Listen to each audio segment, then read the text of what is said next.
This is definitely not the video that I planned on making or intended to make. This is not the story that I was planning to tell. But I'm grateful that I get to. I planned on recording and uploading this sooner, but I kept struggling to find the words because I just think it just took time for it to kind of set in for me. I don't think it fully has set in, like, realistically. The events of what happened have set in for me, but my heart really hasn't fully processed. So my due date was May 3rd, and we ended up having our baby 3 weeks early. Definitely was not the plan. So yeah, this is the birth story of my second child. It's also the story of how my firstborn saved me and his siblings' life. I'm still kind of struggling to find the words, but I'm gonna do my best here because a lot of friends and family have kind of been reaching out to me and like asking what happened and everything, and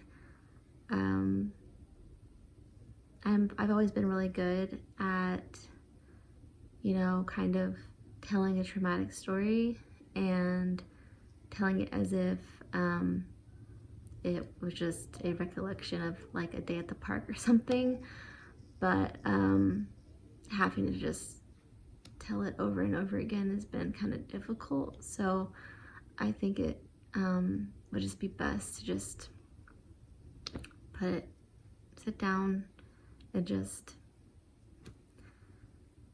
say my piece, share my story, and yeah, I can't really say that I'm hoping this will help somebody else find clarity or something, because it's just one of those things that it is what it is. Despite how emotional I might seem, I am really grateful, but it's just hard. So the end of February and all of March were kind of crazy months for us over here. There was some family stuff that went on at the end of February that was very stressful and concerning, and it was like a whole thing. And then me and Asan were pretty much sick all of March.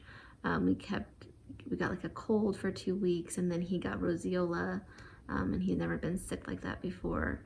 So that's why I kind of wasn't as active on uploading and stuff. March always just ends up being like a crazy month for me. I always end up not being able to post in like March and April. April comes around and things start to kind of, you know, kind of turn a new leaf, and seems like we're getting out of this funk and we're not sick anymore and everything. And then I suddenly ended up getting sick. I think it was like April 12th or something. He started, he threw up, like just randomly. He just threw up, and he threw up like twice. And that was it. He didn't run a fever or anything. So I think it was just like some kind of stomach bug that he got. And then he was feeling better. And then April 13th, the night of April 13th, I went to bed, and then at 2 a.m. I woke up and I started throwing up. And I was throwing up like 1 or 2 times in the hour, like every hour. Like there wasn't a single hour from 2 a.m. until like 8 a.m. that I was not throwing up. So I was throwing up for like 6 or 7 hours straight, sometimes multiple times. It was very exhausting. I could not even keep water down. I just kept throwing everything up. I wasn't running a fever or anything. I just kept throwing up. So in the morning, around 8-ish, I was talking to Parsa, and I was like, yeah, I threw up like all night last night, and it was really bad. So at this point, Parsa's like, call your mom and ask her if she can come over and like help you out. And I was also like, okay, I think I need to go to the doctor because I'm pretty sure I need IV fluids. But at first I was like, no, I'm just gonna drink Gatorade and just sleep and I'll be fine, because I'm notoriously bad at getting help whenever I need it. So it took a little bit of convincing for him to convince me to call my mom, but finally I was like, okay, I think I'm gonna need to go in for IV fluids because I'm very dehydrated and I was worried about losing my amniotic fluid because that's what happened with Esson. So I was like, I'm not taking any chances this late into my pregnancy. And I will make a note that just the day before this, I was at a prenatal appointment, and everything was fine. Baby's heart rate was fine. Baby was in -2 position. I was 40% effaced, and everything was looking good. So nothing was going on with me, nothing was going on with baby. Everything was fine. So I was like, you know what? I know I was just at the doctor yesterday, but I'm worried that I lost amniotic fluid because I was throwing up all night and I want to go in and get IV fluid. So I call my mom and I'm like, Mom, I'm so sorry to do this because I felt like it would just be really inconvenient and difficult for my mom to come because she takes care of my 3-year-old and 15-month-old nieces. And I just felt like it would be really hard for her to we're about 40 minutes drive away from her, get the girls in the car and everything and come over here. I just felt like it would be really hard. But I just felt like it was necessary at that point. So when I call her, I'm like, I'm so sorry, Mom, but I need you to come, because I think I have to go in to get some IV fluids. Told her what happened, and I was like, I need someone to watch Esson, because at this point my mother-in-law had been out of town for about a month, so I didn't have anyone else that could watch him. So about an hour later, my mom gets here, and at that point I'm not throwing up anymore and I'm able to drink Gatorade, but I'm still feeling like very dehydrated.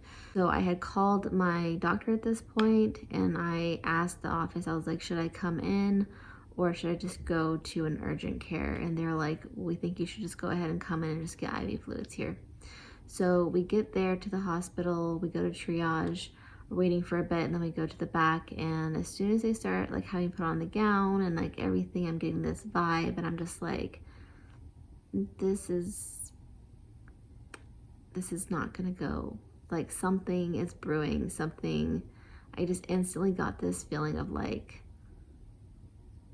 something's about to go down. And at that point, I was like, maybe I'm just feeling anxious or nervous because at that point, I had been sick all night, so I was really tired. I'm pretty sure, I just had a little bit more adrenaline in my body because, of the exhaustion. So yeah. The nurse comes in and, she's trying to get an IV line started on me. And oh my God, she tried to get it in my hand. And I was bruised so bad, my whole hand was bruised up so bad because my veins were so small from dehydration at this point, that whenever she put the IV in, you could literally see it very clearly, and it was so painful. I was just squeezing Pars's hand. And I have gotten many blood draws, and I was a phlebotomist, so it's not like I'm not accustomed to getting needles, especially when you're pregnant. You get stuck with needles all the time, but it was just so painful because of how, dehydrated my veins were, and it started to blow, and I was like, oh my God, this is already just going really, really badly because we're already off to a bad start. And so she stuck me 2 or 3 more times, and finally she was able to get a line here, which I have a scar from it. So yeah. So they hooked me up to a monitor, and I have a really hard time being on my back while I was pregnant, and it would just make me feel really lightheaded. I had that pretty much from 24 weeks on. So I started telling the nurse, I was like, is it okay if I want to stand up and whatever? And she was just kind of yeah, okay, as long as the monitor doesn't affect the monitor or whatever. I already started feeling anxious at this point because I'm like, oh my gosh, like they're not even like accommodating me so that I can be comfortable while I'm here. I started feeling kind of anxious about that. And I don't know, I just got this weird feeling and whatever. But yeah, I'm just like trying to kind of relax and just like let these fluids get in me and get out of here. So like the nurse comes in like once or twice and she's just like, I start getting really emotional. Like I think I knew what was about to happen before, like I don't know, call it mother's instinct, call it whatever, but I just was like, I just felt like the walls were like coming in, like just closing in on me, and I start to cry. And I'm like standing up and I'm just leaning onto Parsa and I just start to cry. I just like can't make myself stop crying.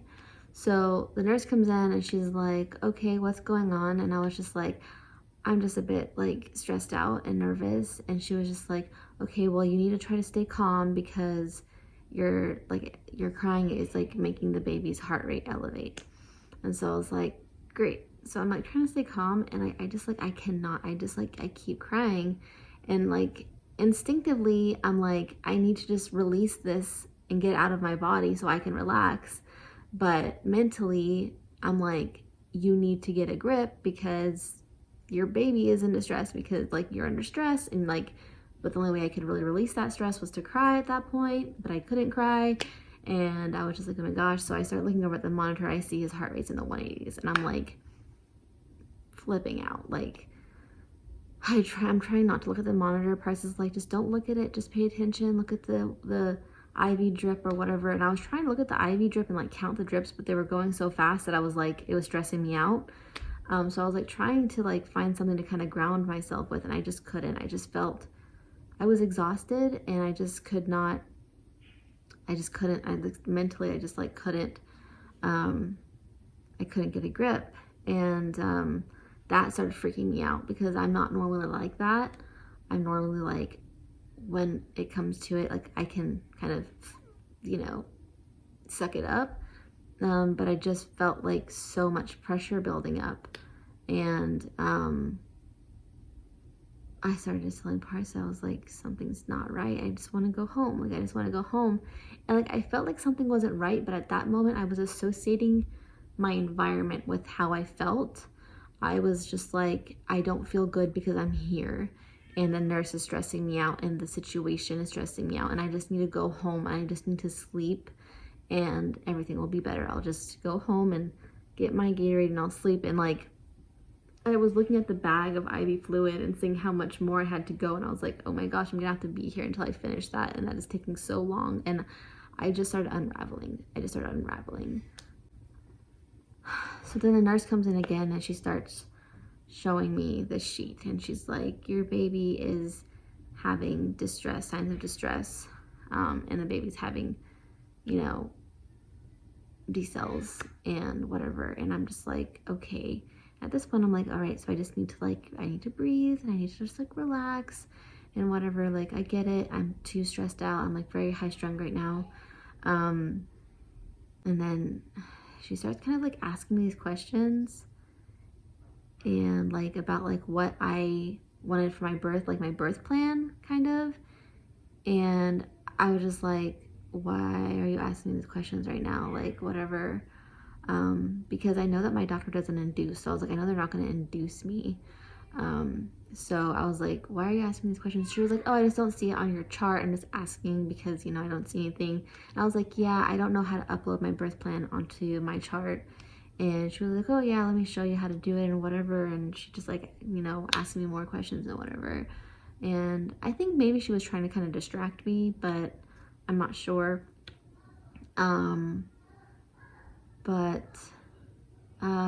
I just remember I just like could not relax, and I just kept looking at the monitor and I just kept seeing the baby's heart rate in the 180s, and I was just like, oh my god, like this is like the same situation that happened with Esson, but like the opposite. After a while, a doctor comes in, but she's like not a doctor, she's like a manager doctor. I don't know what the exact title is. I can't remember what it is, but she basically just gives like medical advice and is there to just like monitor what's going on in triage.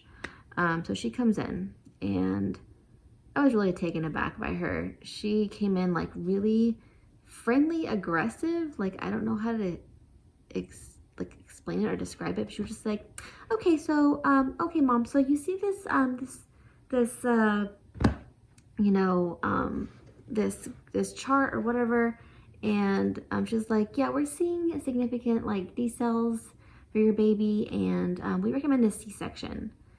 And she was like, at this point, I recommend a C-section. And I just was like in shock, like literally in shock. I like could not even process.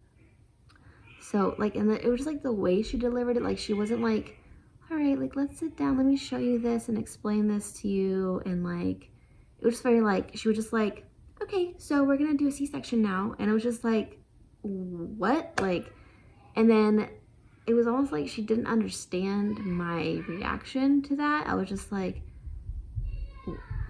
in shock, you know? And I was just like, I think Parsa asked, oh, can we like get a second opinion or whatever? And because we were both like, no, we don't want to do a C-section. And she said that she recommended C-section. So we're like, recommending it and we don't want a C-section, so no. She calls my doctor, and this other doctor, which is actually the doctor that I originally wanted to have as my OB for this pregnancy. So she calls them and she's like, okay, I'll get a second opinion from them and I'll send this over to them and see what they think and everything. And she was like, we'll continue to monitor. So then she comes in again and she's like, kind of just like, yeah, like, you know, like you really need to go in for a C-section. We really recommend a C-section. And I just like couldn't wrap my mind around that.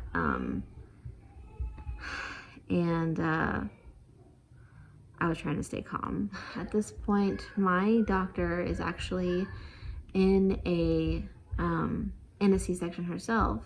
So the other doctor comes and she's kind of like, you know, hi, she introduces herself, and she was much warmer and had like a motherly kind of vibe about her. And at this point, like the other doctor and the nurse were kind of just like, I was panicking. I was literally like telling Parsa, I was like, I just want to go home. I just want to go home. And I was crying and I was so upset. And I can't be here. I just can't be here anymore. And I need to go home. And they were just like, they kept asking me, they were like, why are you so upset? And I was like, why would you not understand why I'm upset? I'm literally watching my baby's heart rate over here. It's in the 180s, and I know this is a bad situation, and I've already been through this with my first, and it just felt like everything happening over again. And I was just like, how am I in this situation again?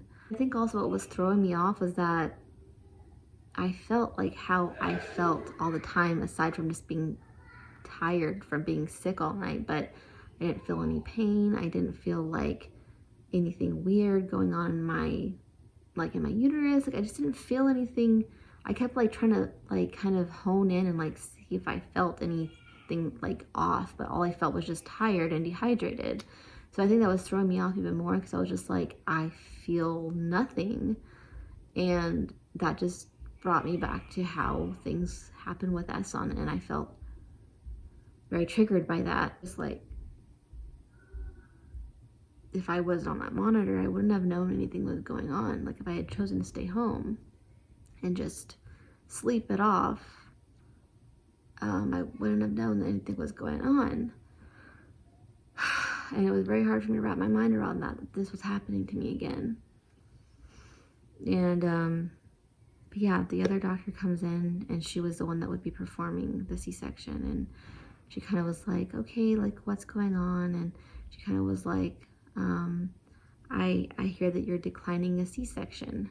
And I was like, well, yeah, because, you know, kind of sound like it was more like a recommendation, not really like necessary. I don't remember the details of the conversation. I just remember she goes, okay, so you're declining the C-section. And I was like, yeah, I'm declining the C-section. And this next part is going to sound crazy, and it sounds crazy every time I tell it, but it's one of those things where you had to have been experiencing what I was experiencing in that moment. I can't believe that I said this, but again, I was exhausted, I was in shock, and I was kind of already reliving trauma. So then she says, okay, so you understand that if you don't have a C-section today, then your baby is at risk for cerebral palsy or being born brain dead. And I was like, okay, I obviously didn't, I wasn't like saying like, yeah, I'm okay with that happening. I was like, yeah, I get it. I'm declining the C-section. Like something bad could happen, maybe. And I was like, yeah. And then she kind of just, I'm sure like she was baffled, and I just saw like her eyes only because she was wearing a mask, and she goes, okay, so I'm gonna get the forms. She was like, can you, and I think she said like, can you explain to me why you're declining the C-section? And I just said, I just don't think that's gonna happen. Again, I was in shock. So she says, okay, I'm gonna go ahead and get those forms for you to fill out that you're aware that your baby will be born brain dead or with cerebral palsy. And Parsa kind of goes, can I just have a moment alone with my wife? And everyone leaves the room, and he kind of was just like, baby, like, you need to have a C-section. Like, obviously we can't go home. The baby is not doing well. And I just start begging him. I'm just like, I can't do it again. Like, I can't do it. And I don't know, like at that moment, I was just totally breaking down. Yeah. So, obviously it takes like 30 seconds, and he like convinces me that, okay, like, obviously I had to get a C-section. And then, you know, the doctor comes back in, and we're like, okay, yeah, we're gonna do the C-section and everything. And she goes, okay. She, you know, she was very apologetic. She was much better than the other doctor and the nurse. She was like, I understand that you really wanted to be back, sweetie. I'm so sorry this happened. I'm gonna take really good care of you, and you know, we're gonna get everything set up, and we're gonna go down for an urgent C-section within 30 minutes. And so they started prepping me and whatever, and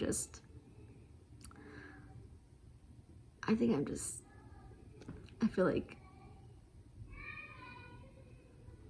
time is just not even real. Like, I just don't understand. But I started telling myself like, oh, you know, a lot of people say that second C-sections are easier because you know what to expect, and this time, like, I know what to expect, and like the things that, you know, are difficult for me with Esson C-section, like I'll be able to kind of know how to navigate it better. So before we go down, I'm able to talk to the doctor that was going to be doing my C-section again, and I'm like, you know, with my first C-section, like I wasn't prepared for it, and I didn't know if I could take pictures. I didn't know if I could take video. Like, you know, I didn't know anything. She was like, yeah, for sure, you can have this and that. And so we kind of briefly discussed some of my preferences.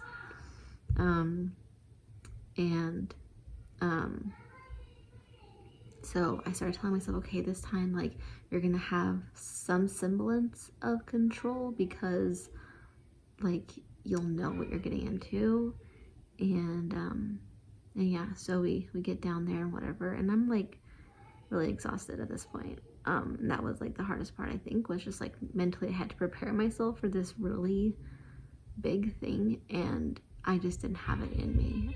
But I went down there and I did it.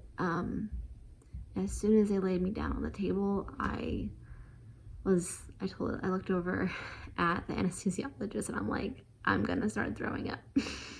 With Esson C-section, I felt like I was gonna throw up, and I got really jittery, but I was able to kind of, you know, I was able to keep it under wraps, but I felt it coming up as soon as they laid me down.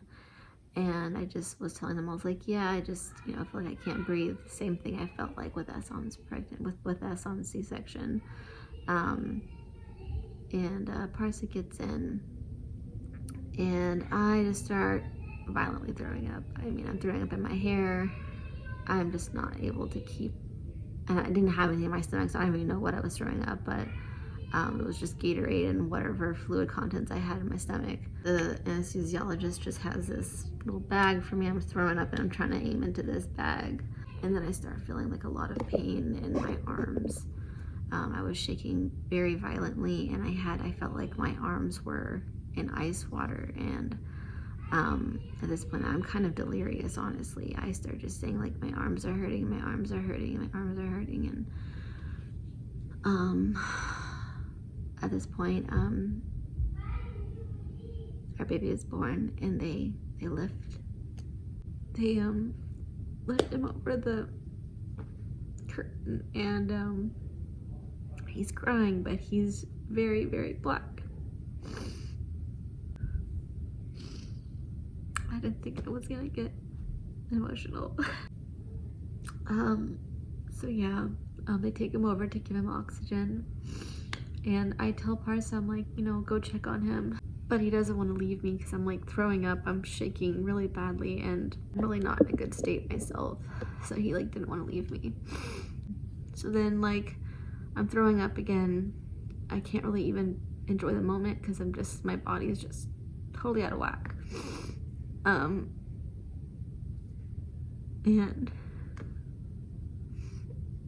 the anesthesiologist tells me, I'm gonna give you something for the nausea.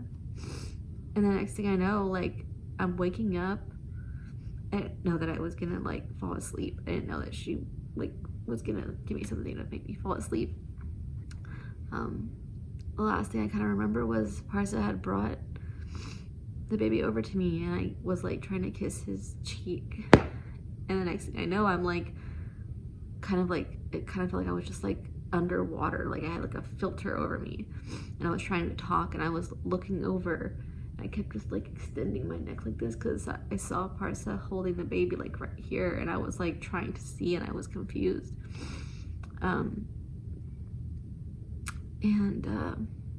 Yeah, I was just kind of like, I did not know that I was gonna fall asleep, so I was very confused. I later like asked Parsa about it, and I was like, how long was I asleep? And he told me that like I was knocked out for about an hour. And that like really broke my heart, because with Ehsan, I really like, my biggest regret with like my C-section was that I didn't get to hold him away, and I had to wait like 15 minutes to hold him. And it just really killed me to know that like it just really killed me to know that I just didn't get to hold my son for like the first hour of his life. And like the first thing I thought was like, you know, what if I don't get to like, what if I don't bond properly to him because of like this whole situation and whatever. Obviously that's not true, but at the time, like that was my first thought. So that was the story of our beautiful boy Emery's birth.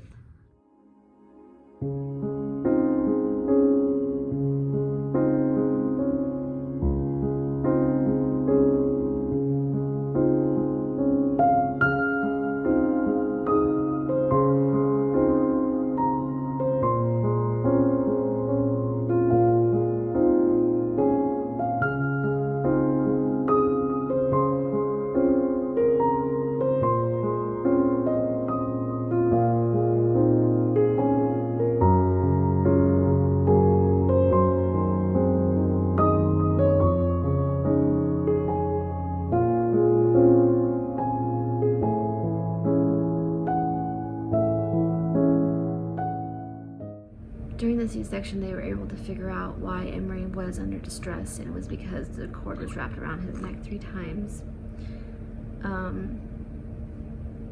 And we also ended up finding out that I had a uterine window, and I had labored in the following 3 weeks.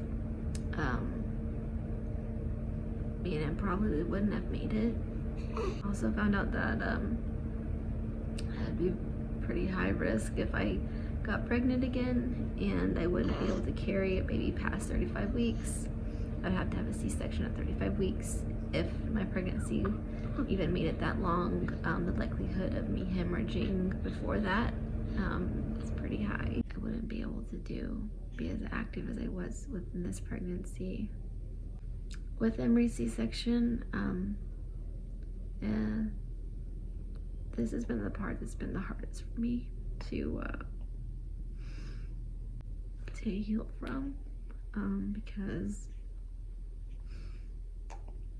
it's so hard.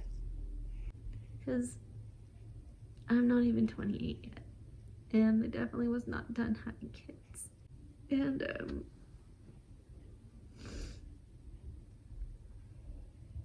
this is really hard to know. This is the last time I'll experience any of this. But yeah, I mean, with Emory C-section, it was easier for me to come to terms with things, because I was like, this is exactly what a C-section is meant for. With Esson's, it felt more like, you know, I was put in that situation because of negligence, and I wasn't listened to, like so many pregnant women aren't.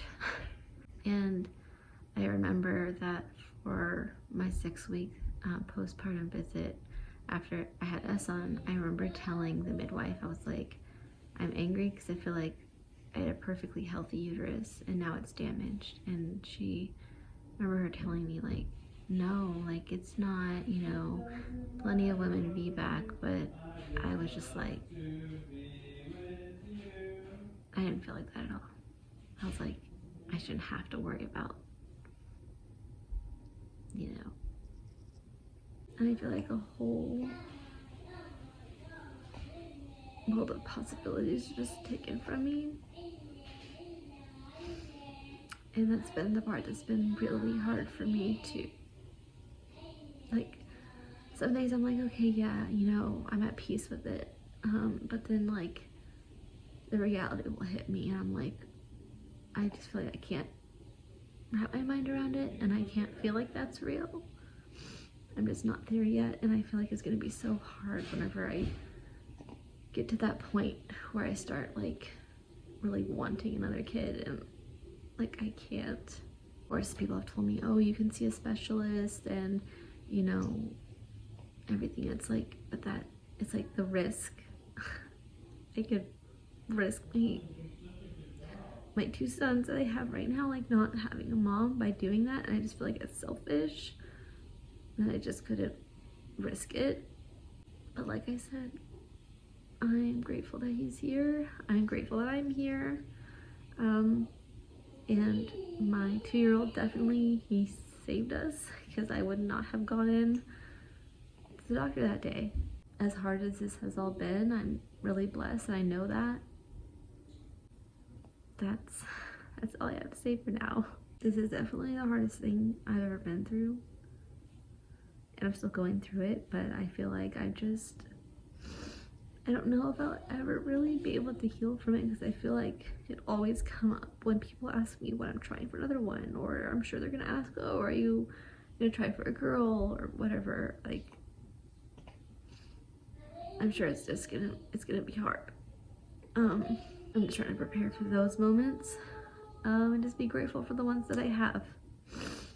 Thank you for taking the time to listen to my story, and I will see you next time.